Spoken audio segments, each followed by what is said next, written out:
Olá, amigos! Estamos começando mais um podcast, tá? Estamos ao vivo aqui também nos outros dois canais, né? No Quebra de Rotina e Central dos Videntes.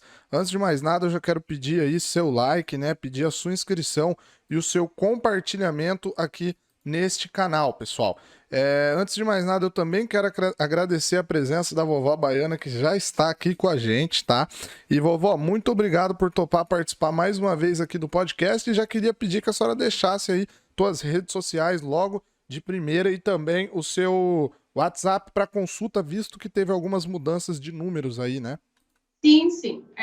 Primeiramente, boa noite a todos aí. Muito obrigada. Mais uma vez a gente está aqui com essa parceria. Acredito que nós temos grandes projetos aí para poder decolar. Nada é por acaso, né? E eu acredito que a gente vai numa jornada e numa caminhada de muito sucesso e vitória. E a página, né? Teve algumas alterações aí, infelizmente aí a gente está aí com os hacks e tudo, então tentando derrubar os números da vovó Baiana. E aí a gente teve que pegar mais um novo número de telefone que eu vou pedir para a Yara depois me passar, porque eu não estou com o número aqui agora. Ajeitamos tantas coisas que na A manhã. gente acabou tendo um probleminha técnico aí, deu uma atrasadinha, a gente já pede desculpa pro pessoal. Inclusive, vovó, eu tô ajeitando aqui em tempo, enquanto a gente tá conversando aqui, e eu vou colocar na tela, tá? Os dois números novos. Ah, sim, pode ser. Que aí é mais fácil. Vovó, antes de mais nada, eu já queria agradecer a sua presença mais uma vez aqui, né? Já temos aí essa parceria que com certeza vai ser de longa data, né? E eu queria já entrar num assunto aqui que é pra gente falar um pouco da tua parte, da tua espiritualidade, né? Sim. Muitas pessoas acham que a senhora. Hoje a live vai ter vários assuntos, tá, pessoal? Nós vamos falar também da vida pessoal da vovó Baiana. Só que antes eu queria entrar nesse assunto da tua espiritualidade, porque muitas pessoas acham que a senhora começou ontem aí, né, a trazer essas previsões, a mexer com a espiritualidade. Isso já tem um bom tempo, né? Não, isso é quase que desde que nasci, né? Primeiramente porque eu nasci num berço de pastor, né? O meu pai, ele era pastor e aos 4 anos de idade eu ia para a igreja batista, aonde eles falavam que eu subia nos bancos e ficava, aleluia, irmão, aleluia. Então, num berço de pastor, meu pai era pastor. Porém, a família da minha mãe, a minha avó, ela era negra, né? Ela era porque já morreu. Então, ela era negra e a minha bisavó, ela era negra, que ela foi escrava na senzala, né? Então, eu também tive aí o meu avô, todos são falecidos, tanto avô por parte materna quanto por parte paterna, eles não estão vivos mais.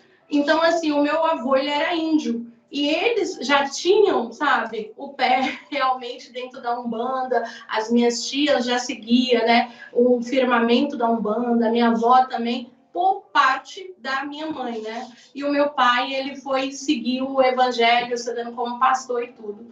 Porém, o meu chamado foi aos 9 anos de idade, quando eu já comecei a ouvir vozes e eu via, né, alguma coisa conversando comigo. E eu falava que era o meu amiguinho virtual, aonde eu conversava sempre com ele, e ele sempre me falava as coisas, ele brincava comigo, aquela coisa toda. Só que eu sabia que eu tinha algo muito diferente, até mesmo porque quando eu nasci com alguns problemas de saúde, Uhum. e aos 8 anos de idade eu tive que ter a cabeça toda raspada. Então a minha cabeça foi toda raspada e eu tinha um problema na fala, eu não falava direito. Então o médico falou que eu não tinha como resolver, a não ser se fizesse uma cirurgia, mas a cirurgia era um pouco arriscada. Então eu não falava direito, até os 12 anos era bem difícil a minha fala, né? Sim. E hoje eu falo, graças a Deus, mas eu ainda tenho um probleminha aí da dificuldade com R, né? Então eu já quero deixar bem claro aí para as pessoas que isso é um problema já desde quando eu nasci, mas que eu vi que isso não ia fazer nada. Alguma diferença, né? Não, porque o David, né? Aquele rapaz que é gago, né? Ele fez sucesso, se eu não me engano, foi no BBB, e eu fui através dele, né? Que eu comecei a ver que ele era gago e que ele conseguia trabalhar e ele não tinha vergonha. E foi através dele que eu comecei a parar de ter vergonha, porque eu tinha David Brasil, né?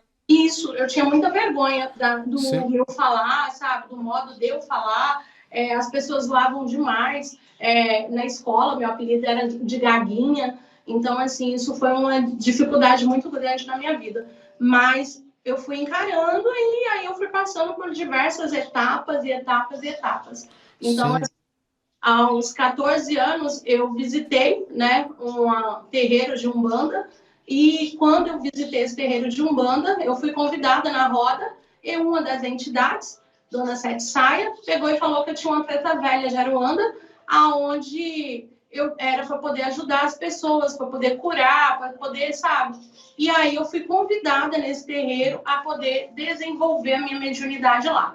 Só que eu não queria, sabe? Achava feio, eu achava assim, era muito preconceito, e até hoje o preconceito é enorme, né? Imenso. Tanto que a gente tem diversos famosos aí que são da Umbanda e que não falam, né? Por causa do medo, por causa do preconceito que temos, infelizmente, no nosso Brasil. E aí, o que ocorre? Eu peguei e falei, não quero desenvolver. Eu ainda desenvolvi lá por mais ou menos um ano, e aí depois eu falei, não, eu não quero desenvolver, eu quero ser pastora, fui fazer teologia, fui ser pastora, preguei por diversas capitais, viajei muito e levando o evangelho, mas eu não me achava, não era aquilo. Eu estava ali, mas é como eu não estivesse, sabe? Eu amo falar de Deus, amo falar da vida de Jesus, mas é como eu tivesse um peixe fora do aquário. É como aquilo ali não fosse a minha família. O E aí, pessoal tá falando que isso é besteira, viu? Que a senhora fala super bem. pois é, mas a avó teve até alguém aí muito maldoso, né, que começou a rir do 3, do meu R, né, que eu não sabia falar e tudo. Então, assim, desde que essa pessoa muito maldosa falou, eu comecei a falar, né, porque eu nem comentava, mas quando Sim. essa crítica veio, eu falei, é melhor eu conversar com as pessoas e falar por que eu falo, né, o 3 errado, por que eu não falo 13, então por que eu puxo o R? E eu já fiz fono, sabe? Já fiz fonoaudiólogo diversas vezes para poder melhorar, mas infelizmente não consigo. Já olhei. Desde quando essa crítica veio, a senhora ficou com isso na cabeça? Eu fiquei pensando se as outras pessoas pensavam da mesma forma, né? Porque às vezes a Aham. gente tem dificuldade, que é um problema no corpo da pessoa, é um problema de saúde, é um problema de nascença, e as pessoas acham que é assim, é porque não estudou, é porque não sabe falar, é porque não quer falar. E aí eu peguei e falei, não, eu não posso deixar com que as pessoas pensem dessa forma, porque isso é uma coisa muito séria, né? Eu tenho uma Uhum. filha de 11 anos hoje, e a minha filha autista também não fala direito, ela não fala quase que nada. Então, assim, o Marcos Mion também, né? Tem um filho autista, o filho dele também não fala direito. Então, assim, infelizmente, isso é um problema, né? Que eu nasceu, né? E eu acho que não é algo para que as pessoas possam ficar zombando da nossa cara, rindo, né? Da nossa cara nem nada. Eu acho isso aí muito triste ver os seres humanos utilizando de uma coisa que é um problema, você está entendendo, do ser humano, né? E ele começar a zombar de uma forma tão assim como, nossa, que lindo. E tem pessoas ainda que apoia e aplaude ele zombar dessa forma. Com certeza. Ô, vovó, tá passando aí na tela os seus contatos.